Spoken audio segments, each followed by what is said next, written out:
বাসায় রান্না করতে চেয়েছিলাম ভাত আর মুরগির মাংস, কিন্তু রান্না করে ফেললাম এইরকম একটি বিরিয়ানি। তো এর জন্য প্রথমে আমার খুবই স্পেশাল একটা তাওয়াতে কয়েকটা আলু একটু লাল মরিচের গুঁড়া দিয়ে সুন্দর করে ভেজে নিলাম। তারপরে একটা বড় হাঁড়িতে আমি দিয়ে দিচ্ছি গোটা মশলা, গরম মশলা, সাথে দিয়েছি একটু শাহি জিরা। এগুলা থেকে যখন একটু স্মেল বের হয়ে আসছে, তখন দিয়ে দিচ্ছি পেঁয়াজ কুচি। আমি এখানে 1 কাপ পরিমাণ পেঁয়াজ কুচি দিয়েছি, আর তেলটা 2 থেকে 3 টেবিল চামচ পরিমাণ দিয়েছিলাম মনে হয়। তো তেল আমি একটু কমই খাই, যার কারণে একটু কম দিয়েছি। তো পেঁয়াজটা যখন একটু ব্রাউন কালার হয়ে আসবে, এর মধ্যে আমি চিকেন দিয়ে দিলাম। আর চিকেনটা আমি আগে থেকে একটু লাল মরিচের গুঁড়া আর একটু লবণ মিশিয়ে রেখেছিলাম। এখন এটাকে অল্প একটু আঁচে সুন্দর করে ভেজে নিব। তারপর এর মধ্যে আমি একে একে মশলা দিয়ে দিব।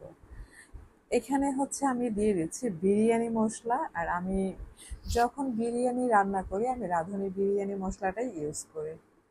আর দিয়ে দিচ্ছি টক দই। আসলে টক দই ভালো করে বরফটা গলেও নি, ডিপে ছিল, আমি পুরোটাই দিয়ে দিয়েছি। দিচ্ছি লবণ। এই বরফের পানি দিয়েই দেখবেন যে আমার মাংসটা সুন্দর করে রান্না হয়ে যাবে। আসলে ইচ্ছে ছিল মুরগির মাংস রান্না করার, কিন্তু রান্না করতেছি বিরিয়ানি, তাই এই অবস্থা। তো আমি একে একে লবণ, তারপরে আহ পাউডার দুধ, এগুলা একটু একটু করে দিয়ে দিচ্ছি। তারপর একটু ঢেকে সুন্দর করে কষিয়ে নিচ্ছি।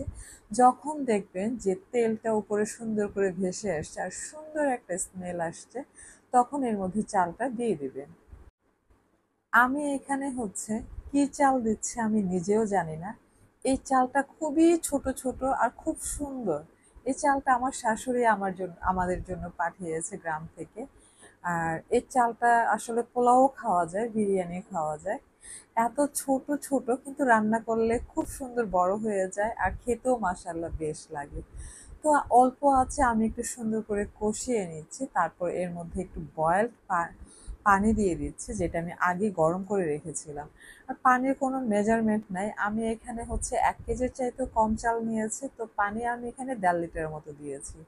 তো এর সাথে আমি লবণ, কাঁচামরিচ আর অল্প একটু চিনি দিয়েছি।